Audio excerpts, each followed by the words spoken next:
양도세, 비과세 기준이 12억으로 오른다고 합니다. 빠르면 12월 아니면 1월 정도 예상을 하는데요. 이제 앞으로 어떤 일이 벌어질까요? 그리고 내 전략은 어떻게 짜면 될까요? 이번 시간엔 제가 여러분들께 여러 가지 질문 한번 드려보겠습니다.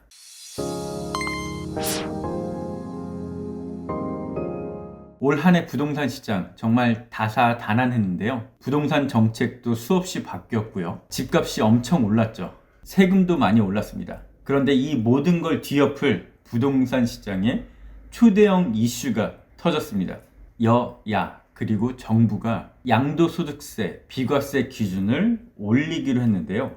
지금까지는 9억이 기준이었는데 이제 앞으로 12억으로 바뀌게 됩니다. 1세대가 1주택만 있고 보유나 거주 요건을 채웠다면 이제는 12억에 팔아도 세금을 안 낸다는 뜻이에요. 실거래가액, 내가 판 금액을 기준으로 하고요. 시행 시기는 공포일 이후 양도하는 분부터 적용된다고 합니다. 시행은 빠르면 12월 중순 아니면 내년 1월 초 정도 예상을 하고 있고요. 여기에 기준이 양도라고 돼 있으니 내가 잔금 받는 날 잔금일을 기준으로 삼으시면 되겠습니다. 자, 이렇게 양도세, 비과세 기준이 바뀌게 되는데요. 앞으로 무슨 일이 벌어질지 같이 한번 생각을 해보겠습니다. 첫 번째, 지금 집 매매 계약을 하신 분들이요. 아마 이런 분들 많을 것 같지는 않지만 이미 계약을 해서 비과세 혜택을 못 받는 매도인 분들이 있을 겁니다. 지금 현재로서는 공포 이후에 양도분에 비과세가 적용된다고 하니까요. 공포일이 언제일지 정해지지 않았지만 이 법 공포 시행 전에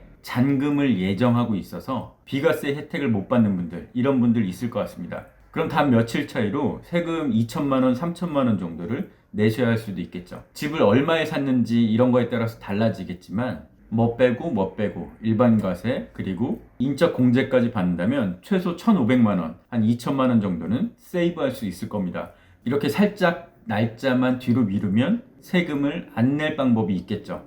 그러면 이건 어떨까요? 매수인분한테 사정을 말하고 양해를 구해서 공포일 이후로 잔금일을 다시 조정하는 겁니다. 내가 세이브되는 돈이 한 1,500만 원, 2천만 원 정도 되니까 매수인분께는 한 1,000만 원 정도 깎아주겠다. 이런 식으로 협상 카드로 사용할 수도 있겠죠. 물론 이것저것 다 상황이 맞아야 되겠지만 충분히 한번 고려해 볼 만한 그런 내용일 것 같습니다. 두 번째, 상급지로 갈아타기 문제인데요. 기존에 9억에서 12억 또는 그 이상 있던 분들이 생각해 볼 법한 얘기입니다. 이제 내 집을 파는데 세금이 안 나오는 분들이 있다면 또는 더 적어지는 분들이 있다면 조금 더 자금 확보가 되겠죠. 그럼 그 돈으로 상급지로 갈아타는 걸 충분히 생각해 볼 수 있을 것 같습니다. 세금 낼 돈 아껴서 조금 더 비싼 집 살 때 보탤 수 있다는 얘기죠. 이렇게 더 좋은 집이나 상급지로 갈아타는 것 노려볼만 할 것 같은데요. 그런데 15억 정도까지만 봐야 될 것 같습니다. 그 이상은 대출이 안 나오니까요. 한 15억 선까지 좋은 집들 찾는 분들이 늘어날 수 있을 것 같습니다. 이렇게 움직이는 분들은 1주택자에서 무주택자가 되는 게 아니라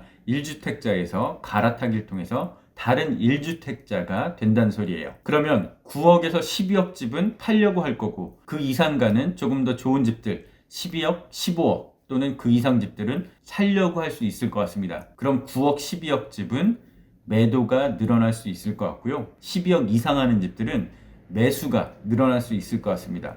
그렇다면 이게 결론적으로 12억에서 15억 집값을 올리는 효과가 있지 않을까요? 상급지에 이런 가격대 집 말이죠.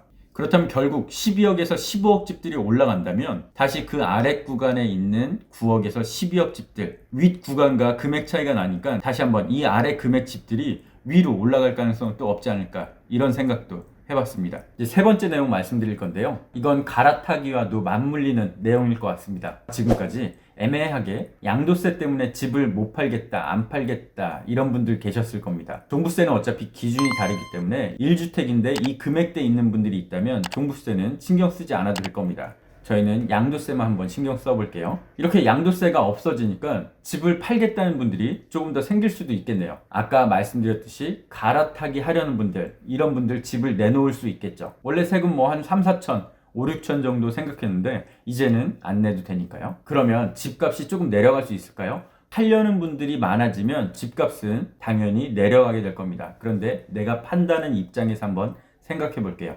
원래대로 하면 한 11억 정도의 내 집을 팔아서 세금 4, 5천만 원 내고 내 손에 최종적으로 남는 돈은 10억 5천 정도, 이 정도 생각했었습니다. 그런데 지금 이제 12억으로 올라갔으니까 나는 11억에 팔아도 세금을 전혀 내지 않겠죠. 그럼 이렇게 세금 세이브되는 금액 이만큼 낮춰서 내놓게 될까요? 10억 5천을 손에 쥐려고 11억에 내놨던 집들을 이제 세금을 안 내도 되니까 10억 5천에 내놓게 될지 저는 이것도 궁금합니다. 왜 저희 기름값 한창 오르다가 정부에서 유류세 인하하면 결국 주유소 가격도 내려가잖아요. 그만큼 세금을 빼주는 얘기인데요. 뭐 이게 정확히 들어맞진 않겠지만 이렇게 세금에서 세이브가 된다면 우리 일반적인 매수가, 즉 소비자가도 낮아질지 생각을 해보면 좋겠네요.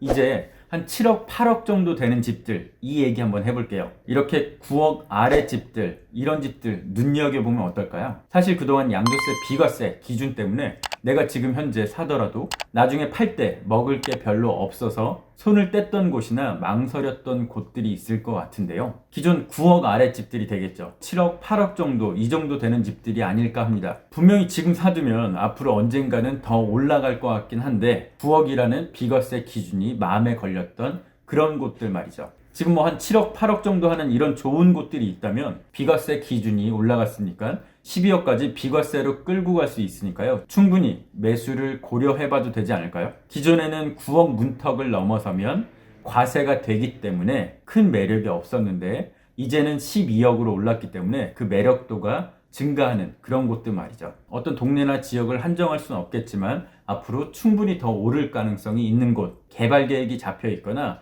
대중교통이 확 더 좋아진다거나 또는 전통적으로 입지 좋은 곳에 신축이 있다면 비과세 상향 덕분에 진입을 고려해봐도 좋을 것 같습니다. 네, 이렇게 오늘은 양도세 12억에 대한 여러 가지 생각들 한번 말씀드려봤습니다. 여러분들께서는 어떻게 생각하시는지 참 궁금하고요. 제가 오늘 말씀드렸던 여러 가지 내용들은 DSR 규제나 아니면 공급 대책, 여러 가지 정부 정책, 다른 것들은 고려를 하지 않았습니다. 이 양도세 상향 부분에 대해서만 놓고 한번 생각을 해봤고요. 이거 말고도 장기보유 특별공제나 아니면 최근에 여당 쪽에서 다주택자에 대한 양도세 중과 한시적으로 풀어주겠다 뭐 이런 얘기도 오가고 있는 것 같습니다. 그래서 여러분들도 이런 얘기들 잘 귀담아 들으셨다가 앞으로 나는 어떻게 하면 될지 곰곰이 한번 잘 생각해 보시길 바라겠습니다. 그리고 좋은 의견 있으면 댓글로 나눠서 다른 분들과 공유해 주셨으면 참 좋겠네요. 지금까지 부틴이었습니다.